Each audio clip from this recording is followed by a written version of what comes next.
Hello. This is the time of year to let your light shine. How do you let your light shine? I'd love to hear from you in the comments below how you let your light shine. This is how I let my light shine. I tune into the astrology and I tell people all about it. My name is Renee Varnador, and this is Soul Portal Journeys. And portals are like multidimensional doors that you can open. And if you don't know where you've been when you open the door, you just look at well, what I do is I just look at the astrology and say, okay, this time of year, Leo season, this is Lionsgate season. So this is just like my lion just walked through the closed door, my little cat. So she wanted to be here. But Lionsgate, you can see this is the Leo. We've got Leo coming up on the 22nd. The sun moves into Leo. I'm filming this on the 20th. And Regulus is right here at the heart of the lion. So when it is through our hearts that we shine our light. And Leo and the sun um, are very close. It's like the ancients called the ruler of Leo the sun. The ruler of the sign of Leo is the sun, which is why I asked you how you shine your light, because everything that's in the cosmos is also within us. And so, really, it's as above, so below. So, when we look at the stars, we're looking at parts of ourselves, but from a bigger picture. So if we're like confused or upset or feeling stuck or feeling anxious about the chaos that's happening during this time of a consciousness shift and a huge transition on the earth, if we're feeling the feels, if we have a heart, we're feeling the feels, if not for ourselves, then for other people. And it's time to shine our light. I have some friends that are doing amazing creative work. And one of them almost wanted to completely scrap the whole thing because of all the craziness that was happening in the outer world. And yet it is her creative projects that bring her alive. And when she's alive, everybody else around her sees it. And that helps them become alive. So do what makes you feel the most alive and continue shining your light no matter what you see happening around you. So that's my 2 cents. Take it or leave it. You have your own way of seeing the world. And I'm just sharing mine here on this YouTube channel. So let's look at the chart for the new moon in Leo on the 24th of July. Okay, so we're looking at some of the things that are happening. In case you don't know that much about the new moon, the new moon is this is the sun. Hello. The sun and the moon are conjunct. They're both at 2 degrees 8 minutes of Leo. This is the sign of Leo. And Mercury's in Leo also. It's not that close to this. So it's not even a wide orb, really. But it is in, Mercury is in retrograde in Leo, where we're having this new moon. And this new moon in Central Standard Time is happening at 1:11. I had to keep it Central Time because I love the angel number 111, 111. And that just tells us that we have a lot of support during this time. We have angelic support and other unconditionally loving beings. We have star being support also. So we have all the support we need to get us through this transition where we're releasing so much and we're opening our hearts so big and we're feeling all this compassion for other people and feeling compassion for ourselves and stepping into new ways of doing life. And in fact, it's not even doing life, it's being. How am I being? And recently I had a download that says, oh, you are stepping into being more compassionate. That's all you have to do. And I'm like, oh, well, I have a to-do list that's pretty long. And to think, oh, all I have to do is be compassionate. Who's the next person I'm going to be meeting? Who's the next person I'm going to be talking to? Who's the next person that's going to want to come to me and say, oh, please, I'm so confused. Read my chart, please.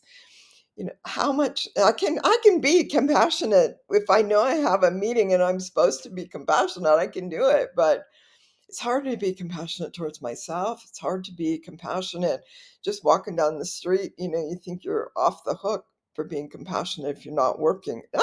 No, nope. Okay, so I get to be compassionate all the time. Wow, new challenge. Okay, so the sun enters Leo, as I said, on July 22nd, and this opens Lionsgate season. You may have heard that Lionsgate is on 8/8, and there's the 8/8 portal, and that's kind of a modern thing. There was there's a huge story about that, and I don't want to take the focus off of this new moon in Leo because it's big by itself.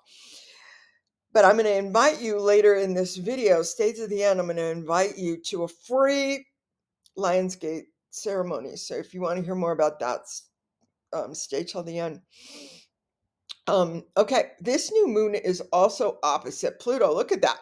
2 degrees of Pluto in retrograde opposite this new moon. So what happens when Pluto is opposite the new moon, or has a conjunction or and opposition to the full moon? Whoa, there's going to be big transformation. So if you haven't been shining your light but you want to, this new moon can really bump it up because you got Pluto there helping you transform. And it may not always feel comfortable when Pluto is there saying transform, transform, transform.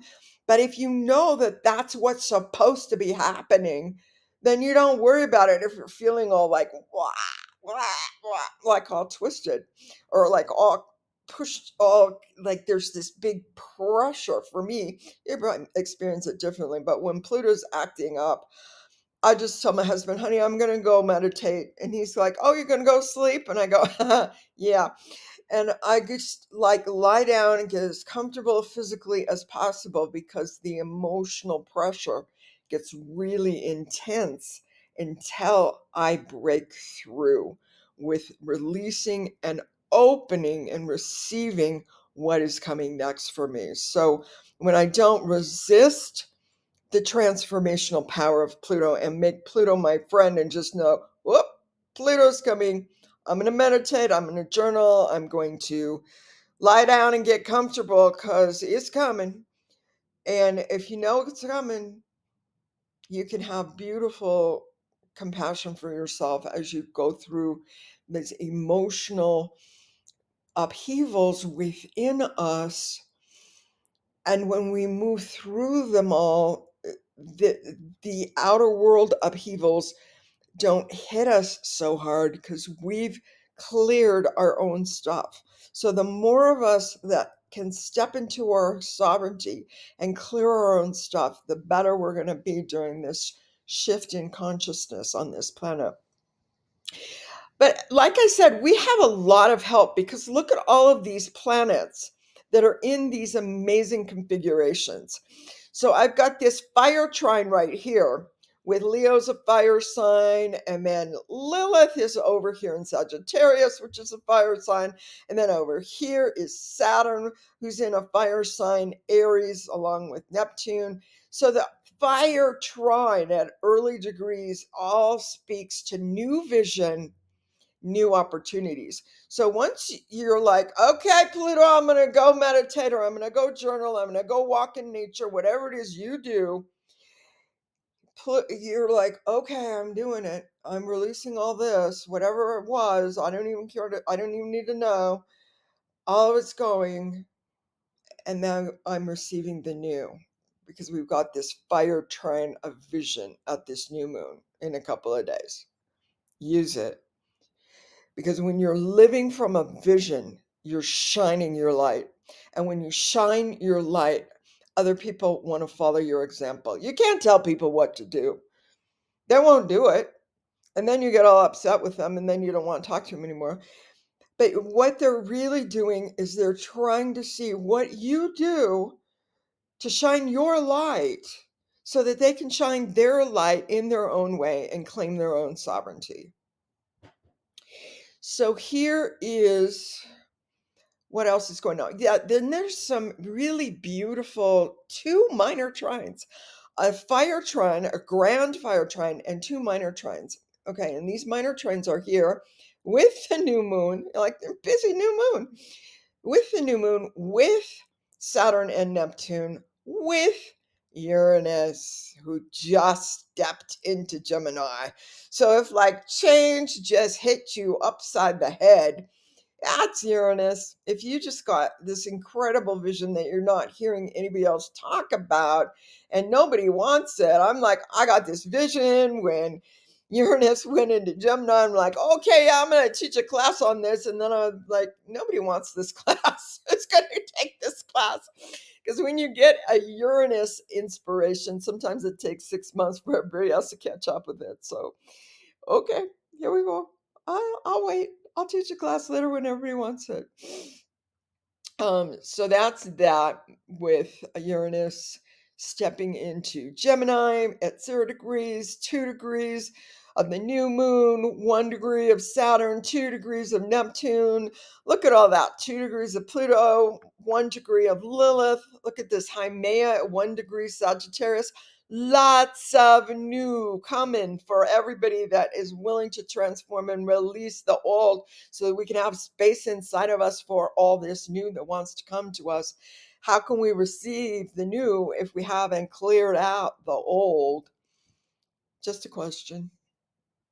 Okay, so Uranus is also opposite this Lilith, and Lilith holds karma. Okay, so we know the law of cause and effect. We know it. And those, you look at the outer world and you go, don't you guys know the law of cause and effect? What you do is causing what's coming back at you. Hello, you're not a victim. Hello. So some people don't know that, but we do. And we are stepping out of learning all of our lessons through karma and cause and effect, because we can see it. We can see, oh man, I was nastier than that. I was just like blah blah blah, spaced out, blah blah blah. And now this person thinks I don't like them, and because I didn't talk to them, I didn't say hi when I passed them in the hall. I'm like, oh my god, I didn't even know they were living here. So it's just like, okay, so what we give out comes back to us.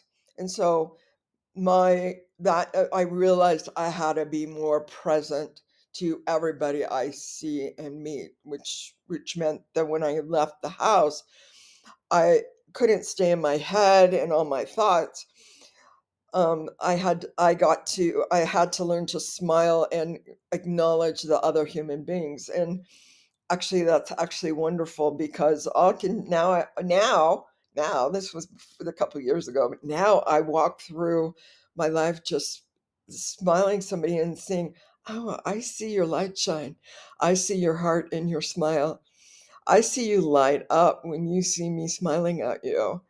And it's beautiful to see that. And then you know that not everybody is like the idiots on TV that are just messing up, and the idiots on the news. That you know that there's some people that really have a big heart and compassion. And so then you look at Mars is conjunct the South Node. Hello, Mars is action, the South Node is release, all the things we want to release. Mars is right there. helping us take action. So we not only have Pluto going, come on, we're going to transform, but we got Mars right there in the South Node helping us. Lots of support for us as we go through these transitions. And then Chiron, oh my gosh, Chiron, this is a centaur.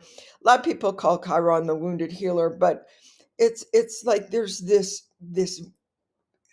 essential thing within us that needs to get resolved. And right now, this Chiron is at 27 degrees Aries, and at 28 degrees Aries is the Andromeda Galaxy. So if you want to connect more with your divine feminine, with your ease of change, being able to move through change very easily, um, then that's kind of what the Andromeda Galaxy is, much more fluid and flowing than the Milky Way galaxy, which is more masculine. And these two are twin galaxies. So for all those people that want to do sacred union and you think, oh my gosh, I finally have my yin and my yang together, balanced in my body. Wonderful. That is so great. And men, now maybe you want to work with the masculine Milky Way and the feminine Andromeda Galaxy and take it even a step further of sacred union between. And if you have, not everybody needs to do that, but it's kind of interesting that as above, so below. There's yin and yang galaxies, and there's yin and yang within each one of us being balanced. All over this planet, people are balancing their masculine and feminine sides. And Haimea is square the new moon. Haimea is right over here. Boom, boom. There's the square. About Haimea, as many of you know who watch my channel, Haimea has been for a couple of years now conjunct the Shapley attractor, which is this big, huge gravitational pull. So Milky Way and Andromeda are being pulled to, where is it? To this point, which is the supergalactic center. And then they pick up all these other galaxies and they have a conversation and they give to each other. And then they go to the great attractor, which is halfway in Sagittarius, which I don't have on this chart today because it's not boom. But here, and then they all the galaxies are gravitationally pulled to Shapley attractor. There's a big, huge, lots of galaxies, lots of just stars that and star clusters and nebula and all of these deep space objects being pulled into the biggest gravitational pull we've discovered in our neighborhood of the universe. And that's Shapley attractor. And Haimea, the dwarf planet of rebirth, has been on it for the last couple of years, which kind of tells you. So we've got several things in this chart telling us this is new, this is new, this is new. So Haimea is one of the rebirth things that's saying this is new. These incredible minor trines, all these things happening at the 0 degree, which is new, a new moon in her new moon phase, the Chiron on the Andromeda Galaxy, all of these things, all of these new things are happening, July 24th, 2025, at an angel number. So there's lots of support. So if you just want to see kind of the stars, Venus is on Orion. Look at all those Orion stars. You hear one Orion star, and look at all these. She's in the belt stars. And Uranus, when Uranus popped into Gemini, all of these Pleiades stars came in, including Alcyon. And when Alcyon comes to you, when you can feel the light of Alcyon, it comes into you as a spiral, which is very interesting. So I started breathing in spirals, when breathing as a spiral, just letting my breath become like a spiral. I'm seeing it as a spiral pattern. And that's just been really giving me interesting information. It's part of why I got this big aha when Uranus stepped into Gemini. And so that's interesting. We're really close to the Pleiades. We're really close to Orion during this. And then there's that vertex with Andromeda Galaxy with Chiron. And actually, Lilith is on Alpha Centauri if you're connected to that one. That's amazing. And Pluto, of course, has been on Altar for the last 2 years as Pluto was leaving Capricorn and coming in, and then coming into Aquarius, and then stepping back into Capricorn, and then coming into Aquarius for good on November 19th. And then, boom, just as he was getting away from Altar, he went retrograde, and now he's right on it. So Altar is this amazing star that helps us take a step even when we're scared, which means that we gain and develop courage by taking a step when we're scared. So Altar helps us take that step and helps us step into our courage.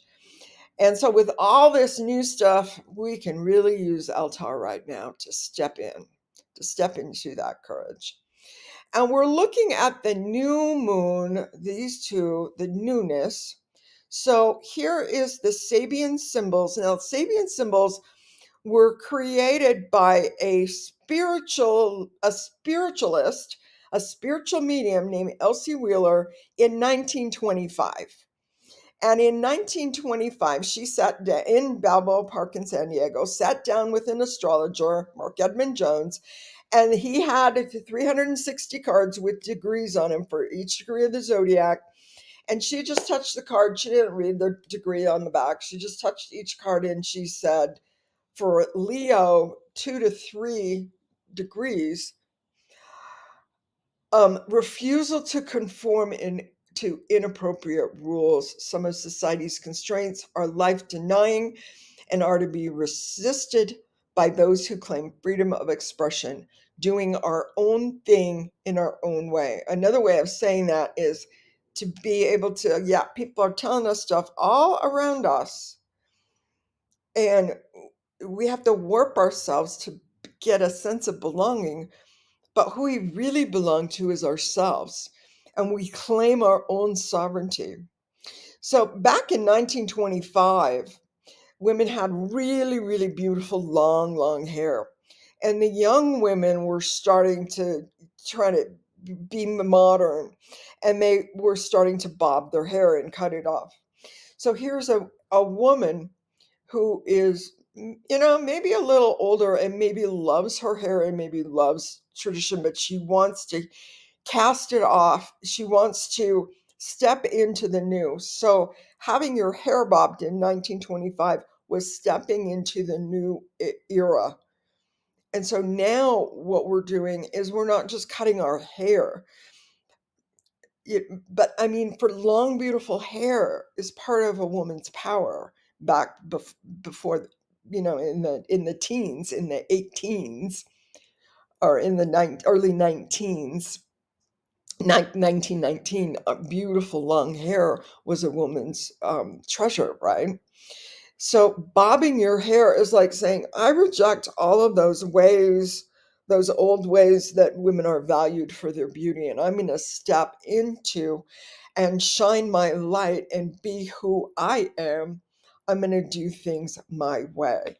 And so that's kind of what all of those trines, all those minor trines in that grand fire trine, they're helping us in our own way, the way of 2025 instead of 1925. What is, did I say?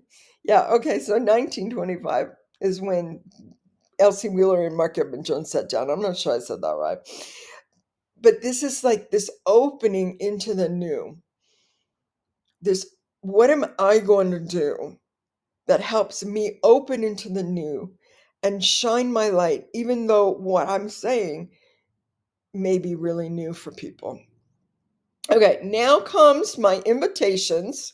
The first invitation is tomorrow for me, July 21st. It may already be July 21st for you, or this may have passed for you. But we have a group called Intuitives in Patreon, and we are having a Leo new moon ceremony at noon Pacific Daylight Time on Monday, the 21st of July. And right now is the perfect time to check it out to see if you don't have a meditation practice or a journaling practice, or you don't routinely go walking in nature. Those are the best three ways I know that people can connect to their heart, their inner vision at this time and see what's new. So the question we ask in the meditation is, what is being conceived within me now? And there's a lot that is set up for that vision to come to us. So there's a lot set up in the stars. And then of course I always do things to help us get there and hold space for everyone in that space of the new, in that visionary space within our hearts. So that's what we do. And you can join us because I've got a 7-day free trial. And if you decide to join us, it's not that expensive. It's $11.11 a month. And you get a new moon ceremony with the meditation, and you get a full moon ceremony where the question is, what is being illuminated? And that's really important too. I'm at full moons, that's when I know what I know, what I know. The rest of the time, I'm making adjustments and releasing stuff, and fussing and figuring and really figuring stuff out. But I know what I know, at the full moon. So that's kind of interesting. So you're welcome to join us for this. There's a link to my Patreon group, and you just pop in there, take a look at what's going on, and um, sign up for a free 7-day trial and pop into one of our new moon or full moon ceremonies. The other thing is absolutely free, and it has to do with Lionsgate. Lionsgate Start is a modern thing. It is not an ancient thing. You're not going to look at an astrology chart and say, oh, that's Lionsgate. No, Lionsgate is Leo season, which starts on the 22nd of July. Okay. And it is in modern times, um, the the date August 8th or 8 came up because that's a powerful numerological number. And we'll talk about the numerology of the 8-8 portal. We'll also talk about Lion's Gate and what that really meant for um, Egyptians in the culture in 3000 BC. And the date was different for them. It was um, the beginning of the summer, so it was happening on the summer solstice. This is not a real picture of how the star Sirius sits over the Giza Plateau in Egypt. But these are actually the stars Sirius A and Sirius B. So, I just popped them in there, but this isn't a real picture. This is just a demonstration of kind of what happens. And this Lionsgate has to do with the hierarchical rise of the star Sirius. And we're going to talk more about what that is and when that is for you. So anybody that wants to come, the Zoom link is in the show notes. So then that's going to be noon Pacific Daylight Time. We're having a Lionsgate ceremony on 8-8, the day of the 8-8 portal. But it's much bigger than that. And this is actually starting now. And my intuitive members, those who are members of my Patreon group, I'm figuring out when the hierarchical rise of Sirius is for them. That means when you can see it in the morning, um, just before the sun rises, like a half an hour to 45 minutes before the sun rises, you see Ceres rising in the eastern horizon, and that's the hierarchical rise of Ceres, which is our spiritual sun. So we'll go into why all of that is and how amazing that is. But my Patreon groups, my intuitive members are all getting where their latitude changes, which day in Leo season they are going to most likely see Sirius, the star, rising on the eastern horizon. So exciting times. Hey, do your 7-day trial now and find out if you're going to see the star Sirius on the 24th. Where I live in my latitude, I'm going to see it on the 23rd. And one of my buddies is in Edmonton, Canada, and they're going to see it like on the August 27th. So it's or 20 no, I think it's 25th. But so it's just like depends on your latitude when you're going to see this, which is why I think they picked 88, the numerological portal for this Lionsgate ceremony. And Lionsgate is powerful. It doesn't have ancient roots really, but it is a powerful portal, especially in 2025 when there's so many new things at all the outer planets are at the beginning degrees of their signs. And this is just a really powerful, visionary, new, stepping forward with a new vision, stepping forward with a new way to shine your light. So please tell me in the comments how you shine your light. You just saw how I did it. Okay, love and blessings. Bye bye.